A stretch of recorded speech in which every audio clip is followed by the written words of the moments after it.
बिस्मिल्लाहिर्रहमानिर्रहीम। अस्सलामुअलैकुम। कैसे हैं आप लोग? उम्मीद है आप खैरियत से होंगे। हम बाब दोम इबादत पढ़ रहे हैं और आज का हमारा टॉपिक है रोज़ा। रोज़ा अरकान इस्लाम में से एक अहम रुकन है। इसके लिए कुरान और हदीस में सोम या सियाम का लफ्ज़ इस्तेमाल हुआ है। शरई इस्तिलाह में वो इबादत जिसमें एक मुसलमान तलुए फजर से ग़ुरूब आफ्ताब तक खाने पीने और जायज़ नफसानी ख्वाहिशात से रुक जाता है, उसे सोम यानी रोज़ा कहा जाता है। रोज़े की फ़जीलत में कुरान पाक में अल्लाह ताला का इरशाद है, या अय्युहल्लज़ीना आमनू कुतिबा अलैकुमुस्सियाम कमा कुतिबा अलल्लज़ीना मिन क़ब्लिकुम लअल्लकुम तत्तक़ून।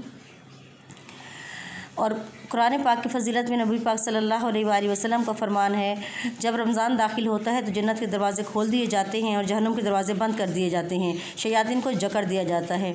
इसकी सबसे बड़ी फ़जीलत ये है कि अल्लाह ताला रोज़ेदार को बेहिसाब अजर सवाब अता करता है। इरशाद नबी सल्लल्लाहु अलैहि वसल्लम है, इब्ने आदम जो नेक अमल करता है इसका अजर अल्लाह के यहाँ 10 गुना से 700 गुना तक होता है। अल्लाह ताला फरमाता है सिवाय रोज़े के, क्योंकि वो मेरे लिए है और मैं उसका अजर दूँगा। किसी रोज़ेदार को रोज़ा अफ्तार करना भी बेहद अजर सवाब का काम है।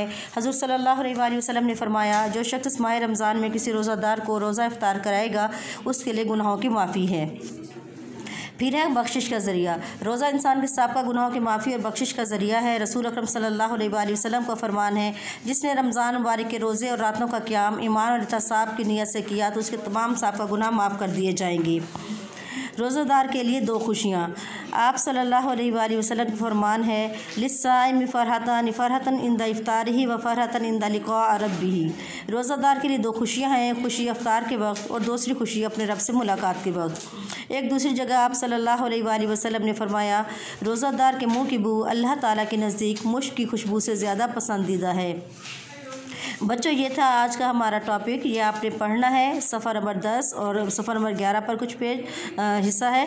इसको अच्छी तरीके से याद करना है आपने और इसको लिखने का काम जो है आपको अगले लेक्चर में दिया जाएगा। अपना ख्याल रखें, नमाज की पाबंदी करें, कुरान पाक की तिलावत